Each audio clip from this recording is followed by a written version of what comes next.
हम बात करेंगे मिथुन राशि यानी जेमिनी नंबर 3।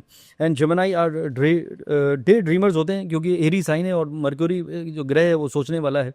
तो सोचता रहता है कि सोचा ये कि बनाऊं तेरी तस्वीर पर नकाब चेहरे से हटा ना सका।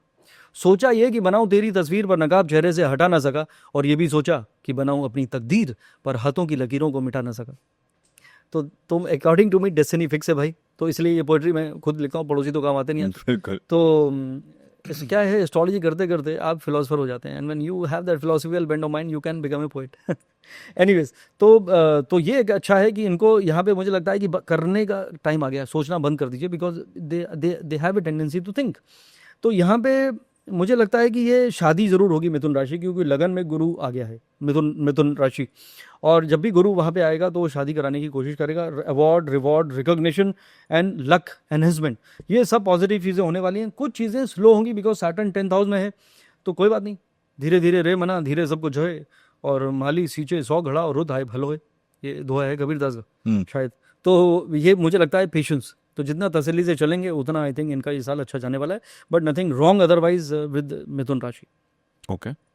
हम बात करेंगे कर्क राशि, cancer, the most kind hearted, caring and loving people on the planet.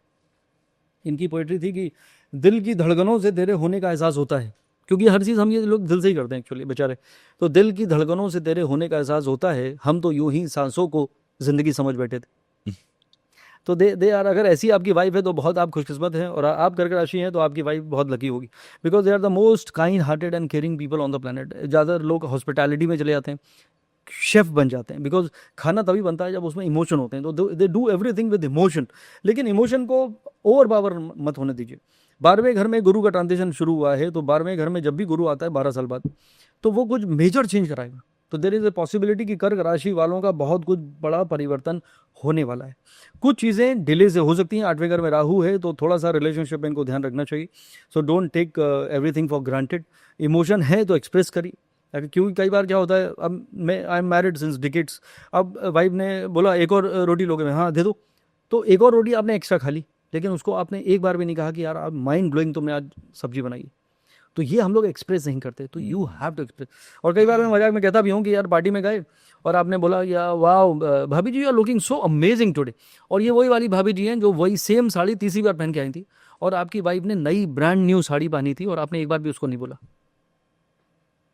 तो एक्सप्रेस, तो जितना आप एक्सप्रेस करेंगे उतना रिलेशनशिप। और देखिए मैं बिलीव करता हूँ हार्मनी में, whenever there is harmony within you and around you, तो आप सारा सक्सेस, सारा प्रॉस्पेरिटी आप अट्रैक्ट कर सकते हो। जब आप खुद रेस्टलेस हैं, घर पे बैंड बाजा बारात बना हुआ है, तो फिर आप बिल्कुल अपेक्षा नहीं कर सकते। तो मुझे लगता है कि हार्मनी को क्रिएट करना चाहिए।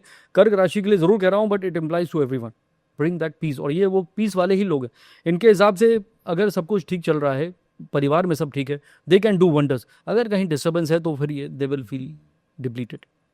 Otherwise it is a good time, change होगा, कुछ चीज़ें डिले से होंगी, but otherwise it is all good. मुझे उसमें कुछ भी नेगेटिव यहाँ पे नज़र नहीं आ रहा है। हम बात करेंगे लियो की। सिंह इज ऑलवेज किंग कहा जाता है, बिकॉज उनका जो लॉर्ड है वो सूर्य है, सन, एंड सन के साथ प्राइड है, सेल्फ रिस्पेक्ट है, डिग्निटी है, सेल्फ एस्टीम है, बट अनदर सिनोनिम है वो है ईगो। तो यहाँ पे उनके हमेशा लिखा रहता है, उनको नहीं दिखता, बाकी सबको दिखता है, हाउ डेयर यू। तो अगर आपने मुझसे ठीक टोन में बात नहीं करी, बट कई डिवोर्स तो मेरे पास ऐसे केस आए हैं जिसमें Honey what you said was right but your tone was not right, अभी टोन पे डिवोर्स दे दिया आपने। तो ये तो सिचुएशन है। तो थोड़ा सा मुझे लगता है कि फ्लेक्सिबिलिटी और एक्सेप्टेंस होना चाहिए, और ये थोड़ा सा सिंह राशि को सीखना चाहिए कि भैया you can't be your boss of everyone that way. तो ये थोड़ा सा, बट ये उनकी बॉडी लैंग्वेज है, उनकी बॉडी लैंग्वेज भी इंटिमिडेटिंग है actually. They can make people insecure including their bosses, but otherwise उनकी पॉजिटिव साइड है। गुरु उनके 11वें घर में आ गया, which is amazing. Award, reward, recognition, कोई promotion, learning, marriage if they are keen to get married. लेकिन मैरिज में मैं रुक गया यहाँ पे, क्योंकि राहु भी 7th हाउस में है। तो जगजीत सिंह की एक गज़ल वो लोग ज़रूर, मुझे लग रहा है पूरे साल लूप में सुनेंगे। वो गज़ल थी कि गा के नहीं सुनाऊंगा, दोस्त बन बन के मिले मुझको मिटाने वाले। तो they are not suppose to trust everyone, क्योंकि 7th हाउस में राहु मतलब धोखा, फरेब, डिसेप्शन, एलिगेशन। तो try not to trust people blindly ये एक साल। लेकिन ठीक है, शादी का भी मौसम है और धोखे का भी मौसम है। तो अगर मोहब्बत ना होती तो बेवफाई ना होती, तो कुछ तो होगा। तो let's see how it is.